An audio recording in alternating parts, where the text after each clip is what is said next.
부동산은 뭐 먹고 자라니까? 먹고 자라죠. 제가 정부 그 사업을 하는 사람이라도 우리가 계속 빈익빈 부익부 현상이 계속 벌어지는 거죠. 조세 정책이란 게 탄생한 의미가 없지 않습니까? 없다. 거의 없다. 그 다음에 이제 투자 효과 이론이라는 게 있어요. 개는 개밥을 먹고 자라고 사람은 사랑을 먹고 자라고. 부동산은 뭐 먹고 자라니까? 돈 먹고 자라죠. 돈. 내가 가지고 있는 부동산 근처에 돈이 들어간다는 건 투자죠.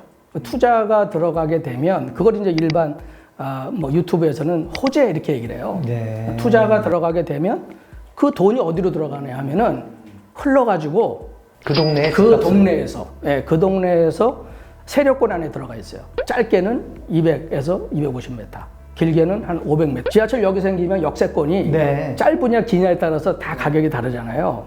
교수님, 그러면 투자 효과 이론에 따르면 어떤 그 지역의 대규모의 또는 소규모의 투자가 이루어질 경우에 그 지점을 중심으로 해서 반경 200-300m 이내에 집값의 변동을 준다. 이게 그 핵심인 것 같은데, 특정한 뭐 집값의 연계 개발이 있고 주지 않는 개발이 있고 이렇습니까? 대부분의 공공 투자는 그 효과가 큽니다. 그러니까 투자가 두 가지로 이루어집니다. 한 가지는 먼저 공공에서 투자가 이루어지죠. 그래서 공공에서 투자가 이루어지는 것이 뭐 지금 얘기한 GTX, 지하철, 도로, 뭐 항만, 그런 이제 우리가 얘기하는 도시 기반 시설은 공공에서 재정을 가지고 투자가 이루어지잖아요. 그럼 그 투자가 이루어지면 민간에서 그 자기들이 자본 투자가 이루어지죠. 그래서 공공 투자의 효과가 낮다고 판단하는 것은 뭐냐면, 그러면 민간 투자가 거기에 몇 배가 들어왔는가라는 것으로 보게 됩니다. 그러니까 보통 최소 10배에서 많게는 한 100배 정도까지 들어오게 돼요. 그것이 바로 저는 강남이라고 보는 거죠. 우리가 보통 그 경제성 분석 예비 타당성 조사라는 게 있어요. 재정으로 300억을 넣는 사업은 반드시 예비 타당성 조사를 하게 돼 있어요. BC 값은 뭐냐 하면 일반적으로 돈으로 계산할 수 있는 경제성도 있지만 돈으로 계산하지 못하는 사회적인 효과도 있기 때문에, 그래서 이제 BC 레이쇼 이렇게 얘기를 하는데, 어떤 데가 좋겠어요? 당연히 그 공공의 투자가 먼저 이루어져 가지고 된 데가 이루어지죠. 그러니까 고속도로를 이렇게 내면 고속도로에 다니는 숫자가 얼마라는 게 나오지 않습니까? 점점 늘어나잖아요. 그러면은 정부 투자, 재정 투자가 이루어지고 민간은 그러면 어디로 갑니까? 그러니까 정부 투자도 BC 레이쇼가 높은 쪽으로 가는데 민간 투자는 당연히 글로 가게 돼 있죠. 후속 공공 투자가 이루어질 때 BC 레이쇼가 또 높게 하는 거예요. 그러니까 계속 빈익빈 부익부 현상이 계속 벌어지는 거죠. 제가 정부 그 사업을 하는 사람이라도 당연히 그렇게 BC 레이쇼가 나오는 쪽으로 가려고 그러는 거죠. 그러니까 그렇게 돼서 지난 50년 동안 넣고 뭉치고 된 데가 어디냐면 강남권이라는 거죠. 박정희 정부 시절에 강북 가지고는 서울시가 안 되겠다. 강남의 그 신도시가 새로운 경제의 견인을 가야 되겠다 등 뭐 여러 가지 이유를 해가지고 이제 만들어지기 시작을 했잖아요. 근데 만들어졌는데 보니까 강북하고는 전혀 달리 막 거기는 도로도 꾸불꾸불하고 또 일자리도 별로 없고 그랬는데, 아주 도로도 반듯하고 격장으로 돼 있고 기업들이 들어오고 이렇게 되면서 점점 일자리와 또 거기에 여러 생활 기반 시설과 또 뭐 쇼핑센터라든지 이런 이제 막대한 투자들이 들어가게 된 거죠.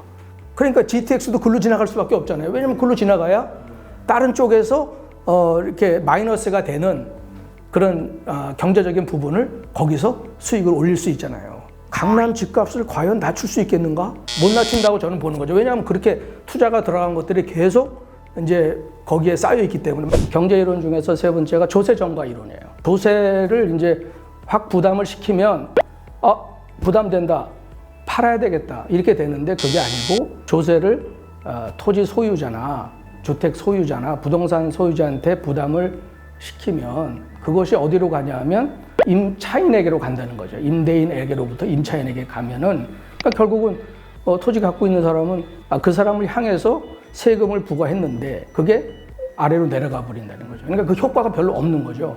그 효과는 어디서 나타나냐 하면 임차인이나 소작인이나 그런 쪽으로 나타나니까 역효과라는 거죠. 그렇다면 이게 그 조세 정책이란 게 탄생한 의미가 없지 않습니까? 100% 정가가 돼버리는 건가요? 지금 이제 징벌적 세금이라든지 세금을 많이 부과를 하면 공급과 수요에 어떤 영향을 줄 거라고 생각을 했는데 별로 영향을 안 주잖아요.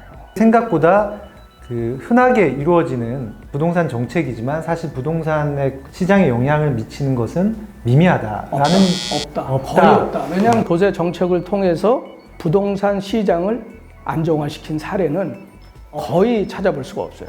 그러면 조세정가 이론과 자산시장 연동은 결국 조세가 나라에서 그 소유주를 대상으로 매긴 세금이 임차인에게 정가가 돼서 공간시장의 가격이 올라감으로써 자산, 집값이 올라가고 결국 소유주들의 자산은 늘어나는. 그렇죠.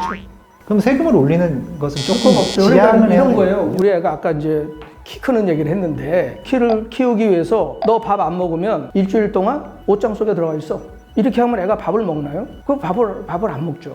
애는 애대로 힘들어지는 거죠. 그리고 만약에 걔가 동생이 있다 그래 보세요. 그 동생은 그날 어떻게 됩니까? 기분 나쁘고 그러니까 옷장 속에 있더라도 불러가지고 군밤 한 대 주고 화풀이 하지 않겠습니까? 나쁜 것 같지만 시장에서 나타나는 경제인들의 원리라는 거죠. 여러분들의 세금이 앞으로 적게 거칠 것이다라는 생각을 하면 안 된다는 거예요. 세금은 누가 해도 계속 걷어야 돼요.